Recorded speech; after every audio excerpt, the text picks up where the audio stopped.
말씀 같이 보겠습니다. 사무엘하 5장 17절부터 25절까지가 본문인데 22절부터 25절까지만 읽겠습니다. 사무엘하 5장 22절부터 25절까지 구약성경 472면쯤에 있습니다. 사무엘하 5장 22절부터 25절까지 4절 말씀 짧으니까 우리 한 목소리로 같이 읽겠습니다. 22절부터 25절까지 같이 읽습니다. 시작. 블레셋 사람들이 다시 올라와서 르바임 골짜기에 가득한지라 다윗이 여호와께 여쭈니 이르시되 올라가지 말고 그들 뒤로 돌아서 뽕나무 숲을 맞은편에서 그들을 기습하되 뽕나무 꼭대기에서 걸음 걷는 소리가 들리거든 곧 공격하라. 그때 여호와가 너보다 앞서 나아가서 블레셋 군대를 치리라 하신지라. 이에 다윗이 여호와의 명령대로 행하여 블레셋 사람을 쳐서 게바에서 게셀까지 이르니라. 아멘. 하나님께서 함께 계셔서 다윗이 점점 강성해져 가는 모습을 사무엘하 5장에서 세 가지 측면에서 세 가지 각도에서 보여주고 있는데 지난 주일에 그 세 가지 중에 두 가지를 살폈습니다. 기억나십니까? 첫 번째가 두로왕 히람이 이 사절단도 보내고 또 다윗의 집을 지어주기 위해서 건축 자재도 보내고 일꾼들도 보내는 그만큼 다윗의 위상이 그리고 이스라엘의 국격이 높아졌다는 것을 통해서 다윗이 점점 강성해져 가고 있구나 하는 것을 봤죠. 여러분, 주변의 사람들이 하나님께서 다윗과 함께 하신다 하는 것을 주변의 사람들이 자기들 눈으로 봤습니다. 그게 눈에 보였습니다. 여러분, 하나님께서 나와 함께 하시는 것 내가 알아요. 내가 하나님이 나와 함께 하신다는 것을 나 자신이 압니다. 내가 봅니다. 내 눈에 보여요. 그리고 내 눈에만 보일 뿐만 아니라 하나님이 나와 함께 하신다는 것을 주변에 나를 보는 사람들의 눈에 보입니다. 여러분, 데살로니가전서 1장에 보면 데살로니가 교회 성도들의 신앙을 칭찬하면서 바울이 믿음의 역사라는 독특한 표현을 씁니다. 믿음의 역사가 뭐냐 하면 이 사람이 예수님을 믿었는데 그 예수 믿은 것에서 따라 나오는 삶의 증거, 삶의 변화, 삶의 구체적인 어떤 열매, 이게 나타났다는 것이죠. 다시 말하면 믿음은 눈에 보이지 않는 것이 아니라 믿음은 눈에 보인다는 말입니다. 믿음이 있다고 하면 그 믿는 표시와 그 믿음으로 말미암는 능력과 기적과 증거들과 역사들이 나와 다른 사람들의 눈에 선명하게 눈에 보이게 나타난다는 뜻이죠. 믿는다고 하는데 믿는 게 안 보여요. 믿는다고는 말하는데 예수를 믿는다고는 말하는데 믿는 표시와 증거가 없습니다. 삶이 하나도 달라지는 것이 없습니다. 안 믿는 것이죠. 그 믿음은 가짜 믿음입니다. 교회를 들락날락하고 있을 뿐이지 진짜 그 사람이 예수를 믿는 사람이 아니에요. 믿음 없는 것입니다. 여러분이 믿음이 있으면 여러분 보여주십시오. 여러분의 주변 사람들이 당신이 예수를 믿는다고 하는데 여러분이 안 믿는 남편이 여러분에게 당신 믿는다고 하는데 믿는다는 것에 증표를 보여달라고 말할 때 이거다라고 보여주는 게 있어야만 진짜 믿는 거예요. 여러분의 믿음이 여러분 자신에게 그리고 다른 사람들에게 보이는 은혜가 있기를 바랍니다. 그리고 두 번째는 이제 수도를 예루살렘으로 옮긴 후에 아들, 딸들을 많이 낳은 자녀의 복을 많이 받는 것을 통해서 다윗의 점점 강성해져 가는 모습을 볼 수 있었습니다. 오늘 세 번째 면모를 살펴보게 되는데 사울 시대에 이스라엘을 그토록 끊임없이 괴롭혔던 이스라엘의 적, 영원한 적, 이스라엘의 영원한 숙적인 이 블레셋을 이제 완전히 괴멸시키는 그것을 통해서 다윗이 얼마나 하나님께서 함께 계셔서 점점 강성해져 가는가 하는 것을 보여주고 있습니다. 여러분, 하나님이 함께 하시면 오랜 근심, 오랜 골칫거리, 오랜 세월 나를 괴롭히고 나를 떠나지 않고 괴롭혀왔던 몸과 마음의 질병, 이게 떠나갑니다. 이런 은혜가 여러분에게 있기를 바랍니다. 오늘 그 부분을 살펴볼 텐데 이 다윗과 블레셋과의 전쟁 이야기를 크게 두 부분으로 나누어서 생각해 볼 수 있습니다. 블레셋과의 1차 전쟁, 2차 전쟁 이렇게도 볼 수 있는데 17절부터 21절까지가 블레셋과의 1차 전쟁 이야기고 22절부터 25절까지가 블레셋과의 2차 전쟁이에요. 이 두 번의 전쟁으로 다윗은 사울 시대에 극복하지 못했던 블레셋을 완전히 참패시키고 이제 더 이상 블레셋은 이스라엘을 괴롭히지 못하는 상태로 들어서게 됩니다. 완전한 승리를 얻게 되는 것이죠. 여러분, 다윗이 왕이 되고 나서 받은 은혜가 무엇입니까? 적이 없어지는 은혜입니다. 원수들이 사라지는 은혜예요. 그렇게 나를 괴롭히던 원수들이, 적들이 다 물러가고 내게서 물러가고 평화가 찾아오는 은혜, 평안이 찾아오는 은혜, 평강이 내 삶에 쑥 들어오는 은혜, 그게 다윗이 받은 은혜죠. 이런 복을 하나님께서 다윗에게 주고 계시고 이런 은혜를 오늘 말씀을 살펴보는 가운데 저와 여러분의 삶 속에 들어오기를 주님의 이름으로 축복합니다. 이제 오늘 본문으로 한번 들어가 보겠습니다. 17절 말씀을 한번 보십시오. 이스라엘이 다윗에게 기름을 부어 이스라엘 왕으로 삼았다 함을 블레셋 사람들이 듣고 블레셋 사람들이 다윗을 찾으러 다 올라오매 다윗이 듣고 요새로 나가니라. 여러분, 지금 블레셋 사람들이 다 올라왔습니다. 그러니까 특공대 몇 명, 잘 숙련된 군사들 몇 사람만 올라온 것이 아니고 아예 블레셋의 거의 모든 병력을 다 동원해 가지고 말하자면 이번 한 번으로 그냥 다 끝내기 위해서, 다윗을 잡아서 죽여버려서 완전히 다윗의 나라를 끝장내기 위해서 모든 병력들을 총동원령을 내려서 다 끌고 데려온 거예요. 여러분, 다윗이 유다의 왕으로 7년 동안 있지 않았습니까? 그때는 안 쳐들어왔습니다. 왜 안 쳐들어왔을까요? 다윗의 나라와 이 이스보셋의 나라가 서로 싸우고 있었기 때문이죠. 그러니까 굳이 쳐들어올 필요를 못 느끼다가 다윗이 통합 이스라엘의 왕이 되었다는 소식을 들으니까 이제 힘이 아주 강해진 것을 보고 블레셋 사람들이 아예 처음부터 초장부터 잡자, 이런 심보로 이제 이 대병력을 이끌고 쳐들어온 것이죠. 당연히 다윗은 이제 블레셋이 쳐들어왔다고 하니까 전력을 가다듬고 요새로 나아갑니다. 가보니까 어떻습니까? 18절. 블레셋 사람들이 이미 이르러 르바임 골짜기에 가득한지라. 이미 블레셋 군대들이 쳐들어와 있는데 얼마나 많이 데리고 왔는지 이 르바임 골짜기가 어디냐 하면 예루살렘 바로 밑이에요. 그러니까 자기의 다윗이 있는 예루살렘 바로 턱 밑까지 이 대군을 이끌고 이 골짜기를 가득 메워서 블레셋 사람들이 이미 쳐들어와 있는 것입니다. 곧 전면전이 벌어질 태세죠. 여러분, 다윗의 군대 입장에서는 자기들도 총동원을 해서 총공격을 해도 이 블레셋을 이길까 말까한 그런 상황입니다. 그때 다윗이 어떻게 합니까? 19절. 다윗이 여호와께 여쭈어 이르되 내가 블레셋 사람에게로 올라가리이까 여호와께서 그들을 내 손에 넘기시겠나이까 하니. 지금 여러분, 이 분위기를 한번 상상해 보십시오. 블레셋 군사들은 이미 다 와서 르바임 골짜기를 가득 메우고 지금 활의 시위를 당기고 있고, 그리고 이스라엘 이 군사들도 이제 다윗의 진군 명령만 기다리고 있습니다. 그러면 다윗은 어떻게 해야 됩니까? 적들은 이미 준비가 갖추어져 있고 우리 아군들도 준비를 다 갖추고 있으니까 총사령관인 왕인 다윗은 당연히 진군 명령을 내려야죠.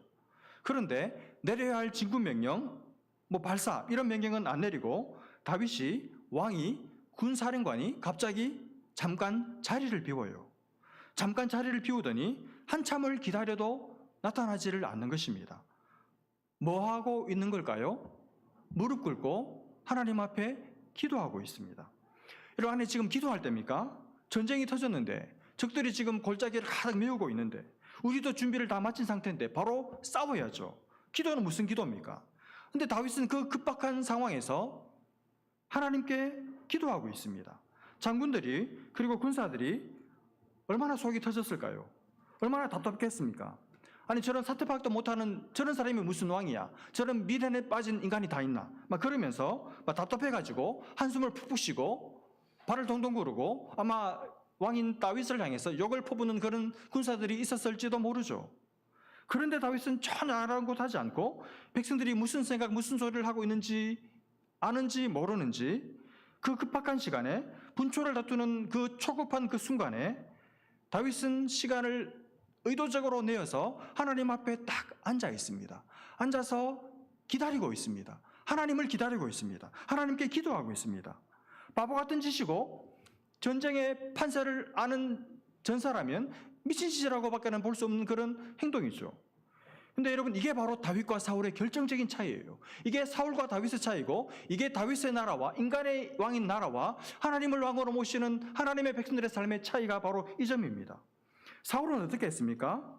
전쟁통에 선지자를 기다리다가 아무리 기다려도 안 오자 더 이상 기다리지를 못하고 그냥 자기 마음대로 자기 방식대로 제사를 드려버립니다. 사울은 하나님을 기다리지 못했습니다. 하나님의 선지자를 사울은 기다리지 못했습니다. 그래서 하나님의 버림을 사울은 받았죠. 그러나 다윗은 다릅니다. 다윗은 적들을 눈앞에 빽빽히 구름대 같은 적군들을 눈앞에 자기 눈으로 보고도 하나님을 다윗은 기다렸습니다. 하나님의 대답을 들을 때까지 기다렸습니다. 그리고 그 대답을 듣고 나서 하나님께서 나와 함께 하시고 이 적들을 내 손에 붙였다는 승리의 확신을 가지고 전쟁에 나가서 결국 하나님이 주시는 승리를 손에 걸머 주었습니다. 이게 두 사람의 차이죠. 사울은 하나님을 기다리지 못했지만 다윗은 아무리 사람들이 난리 났다고 몸부림을 쳐도 개의치 않고 다윗은 하나님을 기다렸습니다. 여러분, 이것은 우리에게도 똑같은 문제예요. 우리가 하나님의 버림을 받느냐 아니면 끝까지 하나님의 손에 붙들려서 쓰임을 받느냐 하는 것은 바로 이 지점이 결정을 냅니다. 내가 하나님의 버림을 받느냐 하나님의 쓰임을 받느냐는 내가 하나님을 기다리느냐 하나님을 못 기다리느냐가 결정합니다. 하나님을 기다리는 사람은 사람들의 욕을 다 받아가면서도 하나님을 기다리는 사람은 결국 하나님의 쓰임을 받습니다. 그러나 사람들의 성화에 떠밀려서 하나님을 못 기다리는 사람은 결국 하나님의 버림을 받습니다. 우리가 살면서 오늘 이 다윗처럼 어떤 다급한 시간을 맞을 때가 있죠. 어떤 어려운 선택해야 하는 그런 결정을 앞둘 그런 문제를 만날 때가 있습니다. 그때 여러분은 사울의 선택을 하십니까? 아니면 다윗의 선택을 하십니까? 여러분은 어느 쪽인 것 같습니까? 많은 성도들이 성도라는 타이틀을 가지고 있는데도 대부분의 성도들이 다윗의 선택을 할 것 같아도 실제로 보면 다윗의 선택을 하지를 못하고 사람들을 크게 봐서 사람들을 실망시키고 싶지 않아서 사울의 길을 가는 사람들이 많습니다. 시간이 없다는 거예요. 지금 급하다는 것입니다. 당장 이 발이 떨어진 불을 꺼야 한다는 거예요. 빨리 이 문제를 해결해야 한다는 거예요. 그래서 시간을 핑계로, 시간이 없다는 핑계로, 급하다는 핑계로 하나님께 묻지도 않고 기도하지 않고 내 힘으로 내 조급한 마음으로 문제를 해결하려고 합니다. 그래서 인간적인 결정을 합니다. 사람들의 마음을 얻죠. 그러나 하나님은 그를 버리고 더 이상 하나님의 임재, 하나님의 능력, 하나님의 역사, 믿음의 역사는 더 이상 찾아볼 수 없는 무늬만 그리스도인의 삶을 살아가는 성도들이 대다수입니다. 대다수. 여러분, 믿음의 사람, 하나님이 함께 하시는 사람, 다윗같이 하나님이 함께 하시는 사람, 하나님이 끝까지 붙들고 쓰시는 사람의 특징은 하나님을 기다려요. 사람을 실망시켜도 하나님을 기다립니다. 비록 사람은 실망시킬지 모르지만 하나님을 실망시키지 않으려고 합니다. 아무리 급해도, 아무리 시간이 없고 다급해도, 옆에서 지금 시간이 없어서 빨리 결정해야 한다고 독촉을 해도 딱 시간을 내서 하나님께 물어봅니다. 그리고 하나님의 대답을 기다립니다. 온갖 소리를 다 들어가면서도 하나님의 승낙을 얻기까지 참고 기다리고 그분께로 나아가는 것이죠. 그러다가 말씀 가운데, 기도 가운데 하나님의 응답을 받고 그렇게 나아갈 때 하나님께서 내 힘으로 해결할 수 없었던 문제를 해결해 주시는 그런 놀라운 은혜를, 역사를 경험하게 되는 것이죠. 여러분, 급할 때, 일이 다급할 때, 옆에서 난리 났다고, 큰 난리 났다고 야단법석을 떨 때, 그때 사람들의 말에 떠밀려서 행동하고 말하고 결정하지 마십시오. 너무 바빠서 기도할 시간이 없을 때 그때 기도하는 여러분 되시기를 바랍니다. 정말 시간이 그렇게라도 없으면 그 현장에서 화살 기도라도 기도하시기를 바랍니다. 하나님, 지금 큰일이 벌어졌는데 내 힘으로는 해결할 수 없는 문제를 만났는데 무릎 꿇고 기도할 시간조차 없는데 하나님 어떻게 할까요? 물어보십시오. 그렇게 기도하고 가시기를 바랍니다. 그렇게 기도하고 하나님과 함께 하나님과 동행하고 가면 하나님께서 내가 생각지도 못했던 길을 열어주시고 내가 생각지도 못했던 방법을 보여주시고 내가 생각지도 못했던 사람을 미리 준비시키셔서 하나님께서 내 문제를 깨끗하게 해결해 주시는 그런 은혜들을 체험하시게 될 줄로 믿습니다. 오늘 하나님께 물었을 때 하나님의 대답이 뭡니까? 싸우러 올라가라는 거예요. 그리고 반드시 블레셋 사람을 너의 손에 붙여주겠다고, 너에게 반드시 승리를 주겠다고 말씀하십니다. 다윗은 그 하나님의 응답을 받고 싸우러 갑니다. 결과가 어떻게 됐습니까? 20절. 다윗이 바알브라심에 이르러 거기서 그들을 치고 다윗이 말하되 여호와께서 물을 흩음같이 내 앞에서 내 대적을 흩으셨다 하므로 그곳 이름을 바알브라심이라 부르니라. 아주 깨끗하게 쉽게 이깁니다. 그래서 그곳 이름을 바알브라심, 주께서 흩으심, 이렇게 이름을 짓습니다. 여러분, 재밌는 것이 이 블레셋 사람들이 치고 도망가면서 자기들을 지켜주리라고 믿고 자기들의 수호신으로 삼고 이 전장에 가지고 왔던 우상들이 있었거든요. 그 우상들을 실제로는 싸워보니까 전혀 도움이 되지 못했기 때문에 이제 허탈한 마음으로, 그리고 속았다는 그런 심정으로 우상들을 다 가지고 올 때는 애지중지 잘 모셔서 가져왔던 우상들을 치고 나서 다 버리고 도망갑니다. 무슨 말입니까? 그 우상들 아무짝에도 쓸모가 없었다는 말이죠. 아무 힘도 없었다는 뜻입니다. 이스라엘 병사들이라고 그 우상들이 좋았겠습니까? 그러니 블레셋 병사들이 버리고 간 그 우상들을 다 이스라엘 병사들이 치워버렸습니다. 여러분, 우상은 아무짝에도 쓸모가 없어요. 우상은 우리에게 아무것도 해주지 못합니다. 우리에게 실제로 도움을 주시는 분, 우리 삶의 기쁨과 능력과 승리를 주시는 분은 오직 유일하신 참 신이신 하나님 한 분뿐이신 줄로 믿습니다. 그렇게 블레셋과의 1차 전쟁이 끝이 났습니다. 완전 블레셋이 대패한 거잖아요. 물이 흩어진 것 같이 흩어져 버렸으니까 완전히 크게 패배했는데, 그러면 이제 포기하고 안 쳐들어올 것도 같은데 전세를 다시 가다듬고 또 쳐들어와요. 그래서 2차 전쟁이 발발합니다. 22절. 블레셋 사람들이 다시 올라와서 르바임 골짜기에 가득한지라. 또 쳐들어와서 그 르바임 골짜기에 가득 진을 치고 있습니다. 이때 여러분, 다윗이 2차 전쟁을 치르면서 어떻게 합니까? 23절을 보시면 다윗이 여호와께 여쭈니, 다윗이 또 기도합니다. 또 하나님께 물어요. 여러분, 이게 쉬운 일이 아닙니다. 똑같은 적이 똑같은 장소에 또 쳐들어온 거잖아요. 그러면 보통 사람 같으면 어떻게 할까요? 지난번 경험이 있잖아요. 지난번 경험을 가지고 끌고 와서 그 경험을 활용해서 쉽게 이길 수 있겠다 생각하고 똑같은 전법을 쓰겠죠. 이게 일반적인 상식입니다. 여러분, 우리 인생에서 경험이 중요합니다. 내가 어떤 경험을 했다는 것은 내 인생의 중요한 자산이죠. 그러나 여러분, 이 경험이라는 것은 두 가지 의미를 가지는데, 이 경험이라는 것이 지혜가 될 수 있지만 또 한편으로는 이 경험이 나를 교만하게, 나를 태만하게, 그리고 나를 무뎌지게 만드는 요소가 될 수도 있습니다. 무슨 말인지 이해가 되시죠?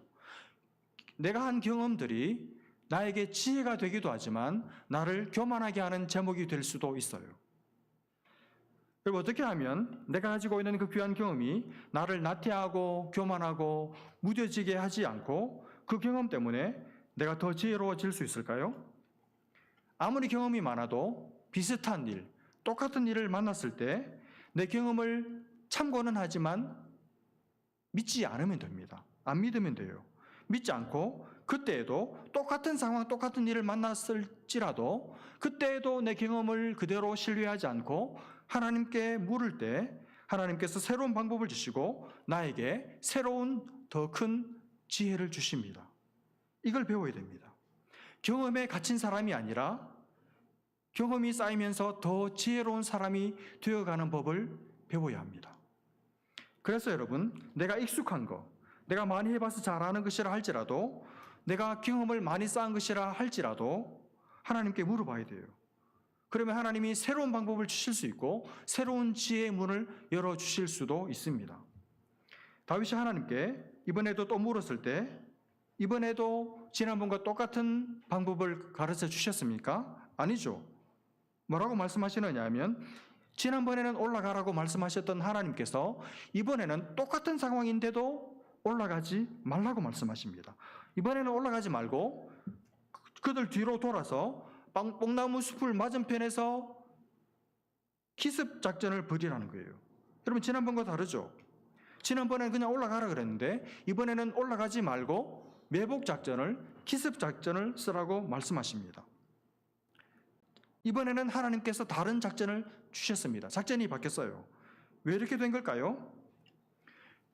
여러분, 이 블레셋이 한번 모든 준비를 다 갖추어서 총공세를 벌였는데도 실패하고 나서 그냥 똑같은 방법, 똑같은 전술을 가지고 또 찾아왔겠습니까? 아니겠죠. 한 걸음 더 업그레이드된 군대를 편성해서 데리고 왔을 거 아닙니까? 다윗은 모르죠. 근데 다윗은 몰라요. 다윗이 어떻게 알겠어요? 그 사정을, 블레셋의 속사정을 다윗은 지금 모르죠. 그러나 이 1차 전쟁과 2차 전쟁 사이에 블레셋 군대 내부에 변화된 그 변화를 다윗은 지금 전혀 모르고 있지만 하나님은 다 알고 계신 겁니다. 하나님은 알고 계셔서 지난번과 상황이 달라졌다는 것을 하나님은 아시고 이번에는 하나님께서 다윗이 물었을 때 새로운 방법, 새로운 지혜, 새로운 작전을 다윗에게 선사하신 것이죠. 여러분, 만약에 다윗이 똑같은 적들이 똑같은 상황으로 왔기 때문에 지난번과 똑같을 거야. 지난번처럼 하나님께 물을 필요 없이 지난번 그 응답이 유효할 거라고 생각하고 올라가자라고 쉽게 경험을 가지고 전장에 나갔다면 어떻게 됐을까요? 아마 완전 대패했을지도 모릅니다. 그러나 다윗이 이번에도 자기 경험, 그 경험이 가져온 지혜를 신뢰하지를 않고 하나님께 또 자기 지혜 없음을 시인하고 하나님께 자기 경험은 무효하다는 것을 인정하고 하나님께 또다시 어린아이와 같이 물었을 때 그때 하나님께서 다윗에게 새로운 전술을 가르쳐 주신 거예요. 여러분, 뻔할 것 같아도, 내가 다 아는 것 같아도, 내 전문 분야라 할지라도, 쉬운 일 같아도 그래도 기도하시기를 바랍니다. 그래도 하나님께 물어보시기를 바랍니다. 자꾸 물어보시기를 바랍니다.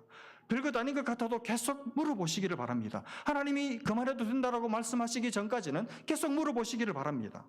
우리는 지금 일이, 사정이, 지금 현상이 어떻게 돌아가고 있는지를 우리는 안다고 보지만 사실은 제대로 몰라요. 그러나 하나님은 다 아시죠. 하나님은 모든 것을 다 아시죠.